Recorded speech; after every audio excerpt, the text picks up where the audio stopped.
Donc un burn-out, ça peut être pris en charge au titre d'une maladie, hors tableau, après avis d'un comité. Ok, donc il y a le système du Ouais, comité pour le ouais. burn-out. Ok.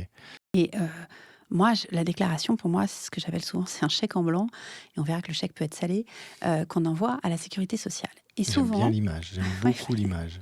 et souvent, en fait, les personnes à qui qu'on charge en fait de remplir cette déclaration sont pas formées. C'est loin d'être intuitif. Il y a des vrais pièges. Et donc, si j'ai un premier peut-être petit conseil comme ça au DRH, c'est vraiment de former leurs équipes. Oui, c'est pas juste une Tiens, remplis le personne qui CERFA, quoi. passe. Ouais. Toi, tu vas t'occuper de remplir les CERFA, tu mets, je sais pas, tu mets des croix, des trucs, et puis tu décris ce qui s'est passé. Surtout pas. Non. Grosse faute. Ouais. Ok. Il y a des erreurs. Par exemple, bah, alors la déclaration, le but, en fait, c'est quand même de reprendre les déclarations du salarié. Oui, ce Pas qu'il les dit, ce qu'il a raconter, voilà, c'est la vécu, version bien du sûr. salarié. Mais il ne faut pas la reprendre à son compte. J'entends par là que, par exemple, alors, sauf si tu as un malaise cardiaque, là, tu vas pas utiliser du conditionnel.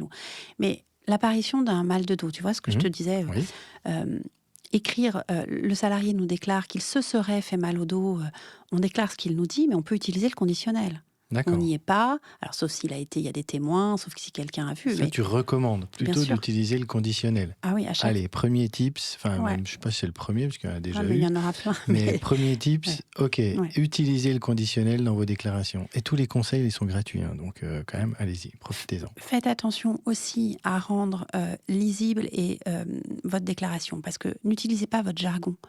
Pensez que derrière, il va y avoir une caisse primaire, peut-être un avocat, peut-être un magistrat, qui un jour va devoir lire votre déclaration. Mm.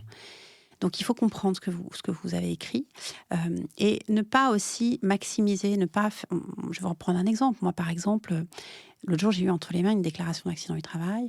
On me disait que la personne s'était coupé le doigt avec une scie circulaire. Moi, j'étais dans un Ok. film d'horreur, hein. Ah oui, j'imagine, oui, le Ah doigt bah, qui part, quoi. voilà. J'appelle tout de suite mon client. Je dis, mais qu'est-ce qui s'est passé? Mm. Comment va le salarié? Enfin, qu'est-ce qu'il y a?